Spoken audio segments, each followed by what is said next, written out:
Hello friends, welcome on this platform. Guerre en Ukraine, l'agitation actuelle. Donald Trump, il a donné pum à Zelensky, il a envoyé une lettre. Grand frère, désolé vraiment, mon comportement au bureau Oval l'autre jour, vraiment, c'était pas digne de... Je ne devais pas me comporter comme ça. Excuse-moi, grand frère. Tout ce que j'ai fait, vraiment, je demande pardon, je demande pas. Je suis prêt à tout signer, je suis prêt à t'écouter, je suis prêt à faire comme tu veux. Vraiment, ne me lâche pas. Voilà Zelensky pour vous. Oui, Donald Trump lui a fait ça. Donc les amis, abonnez-vous ici. Abonnez-vous. Cliquez sur la cloche de notification. Commentez de façon responsable. Partagez les vidéos ici.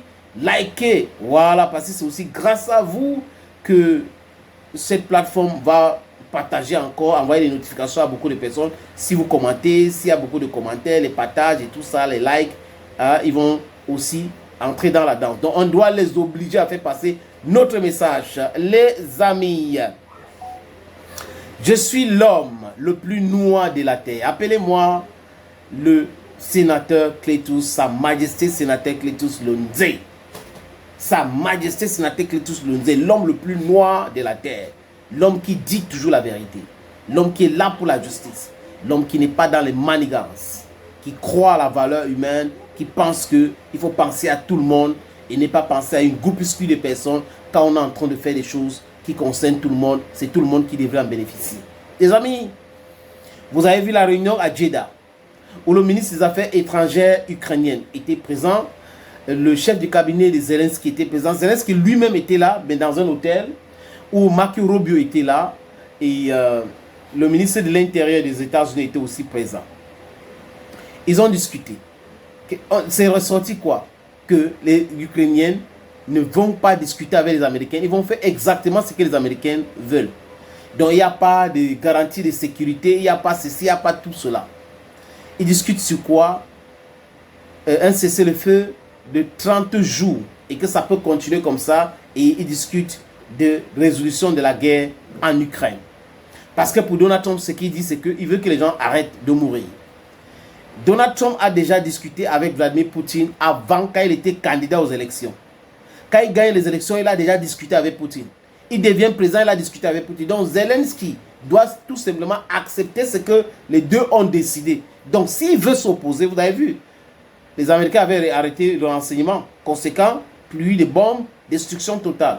Et ils avaient freeze, comme on dit en anglais, l'aide militaire. C'était aussi très compliqué. Et aujourd'hui, pour montrer comment les Européens sont des hypocrites et des nullards, des faiblards à la limite, ils sont en train de jubiler ce cessez-le-feu. Des gens qui ne voulaient pas de cela. On ne les a pas conviés à la table. Hein. On ne les a pas conviés. Donald Trump ne veut pas les Européens parce que ce sont les Européens qui ont créé des problèmes là-bas avec Joe Biden. Donc, il ne veut pas les Européens qui font... Macron s'agite comme un enfant de 12 ans dans un cours de récréation, état-major, parapluie nucléaire. La France ne peut pas faire une guerre à haute intensité de 2 semaines. Incapable.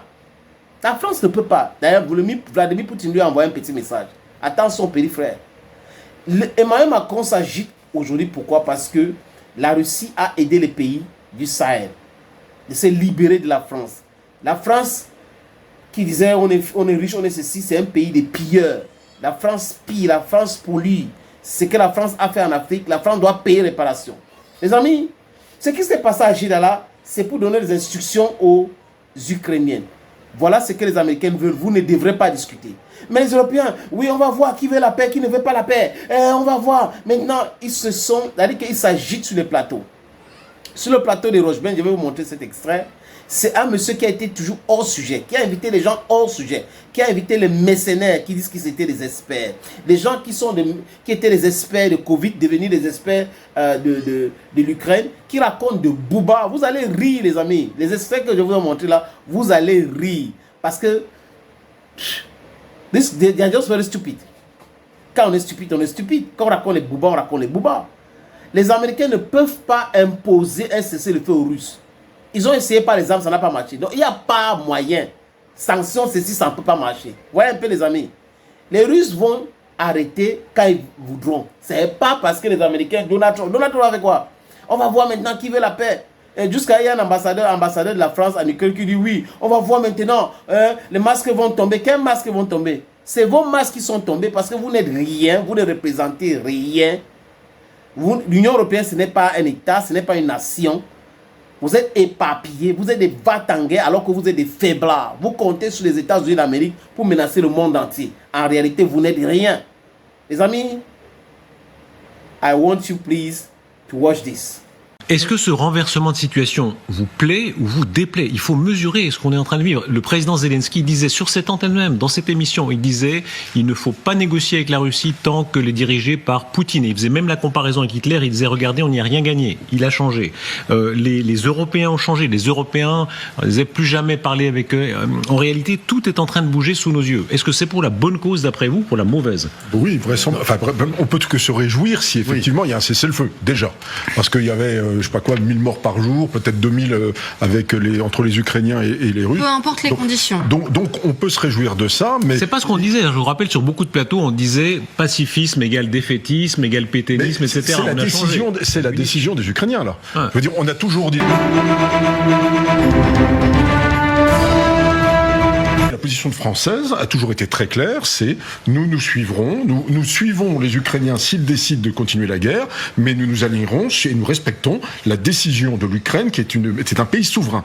Les Ukrainiens souhaitent négocier, donc il faut s'inscrire dans cette volonté. Par contre, je n'ai pas cet optimisme béat, parce que on a des changements stratégiques, des surprises stratégiques tous les matins. J'attends de voir la fin. Hein, c'est la fameuse histoire de Solon. Hein, qu'est-ce qu'un homme heureux? Eh bien, je ne peux pas te dire si tu es heureux tant que je ne connais pas ta mort. Oui, alors voilà. N'allons pas jusque-là, patientons. Non, mais c'est exactement ça. C'est tant qu'on ne connaît pas la fin de l'histoire, on ne peut pas savoir si c'est un coup de génie ou bien si c'est un truc qui va faire long feu. Donc il faut attendre. Le général Richoux, je crois qu'on peut se réduire qu'il y a un cessez-le-feu, bien entendu. Voilà. Hein,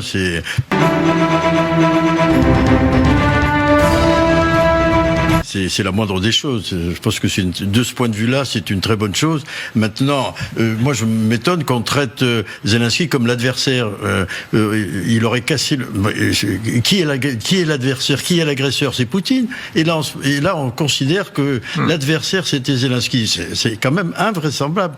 Donc, moi, je crois que là, il faut être extrêmement prudent. On se réjouit que les armes se taisent, au moins momentanément. Même s'il reste occupé la Crimée et le Donbass, pour vous, malgré ça, on se réjouit? Non, justement, non. On ne se réjouit pas des territoires annexés, mais on se réjouit que les morts, qu'il n'y ait plus de morts momentanément, en tout cas que le feu cesse. Moi, plein d'admiration pour Trump. Excusez-moi, c'est plutôt l'éléphant dans un magasin de porcelaine. Hein. Il est en train, bien sûr, c'est l'histoire du néo-gordien. Il tranche le néo-gordien. Mais bon, derrière ça, qu'est-ce qui va se passer? Donc, et cependant, est-ce que les Ukrainiens ont bien négocié aussi? Je rappelle les termes de l'accord qu'Émilie présentait tout à l'heure. Il y a quand même le retour immédiat du renseignement, qui est une chose absolument capitale. Donc les Ukrainiens, ils gagnent aussi. On ne peut pas dire qu'ils aient été tordus. Non, tout à fait, mais je pense que Trump comptait reprendre les livraisons d'armes et également le renseignement. Je pense que ça a été un coup de semonce. Parce que le problème, c'est pas de dire que Zelensky est un adversaire. Pour Trump, il le considérait comme un obstacle à un accord de paix, ce qui est le premier pas. Maintenant, évidemment, il faut s'adresser à la Russie et ça peut être difficile. Mais... Oui, il y a un petit élément, c'est aussi dans quelle position on commence la négociation. Considérant qu'il y a un cessez-le-feu, qu'on reste sur cette position. Ils sont dépassés par les événements, tous les échappent. L'Europe n'est pas important. Donald Trump et Vladimir Poutine les a écartés. Vladimir Poutine d'ailleurs avait dit que je ne veux pas discuter avec les Européens, je vais discuter avec les maîtres. Et le maître des Européens, c'est les Américains. Vous voyez, aujourd'hui, quand les Américains décident de ne pas fournir de renseignements, les Européens pleurent. Quand ils décident de ne pas faire ceci, les Européens pleurent. Vous allez voir quelqu'un qui va dire que oui, on va faire ceci, il réunit les états-majors, alors que ce n'est pas eux qui décident, c'est plutôt les chefs d'État qui décident. Donc vous voyez que Macron est d'une stupidité maladive. Les Européens sont hyper faibles. Leur force est en Afrique et aujourd'hui que nous sommes debout, nous sommes en train de leur combattre, nous achetons les vrais armes. Vous voyez que la France recule, les Européens reculent. Les gens qui demandent de soutenir l'Ukraine, qui ne soutiennent pas la RDC, mais qui soutiennent plutôt quoi les amis? Ils soutiennent le Rwanda qui est en train de piller, spolier, crier de désordre au Congo. Vous croyez que ces gens-là sont sérieux? Never. Thank you, friends, for always watching videos on this platform. Love you all, and bye-bye for now.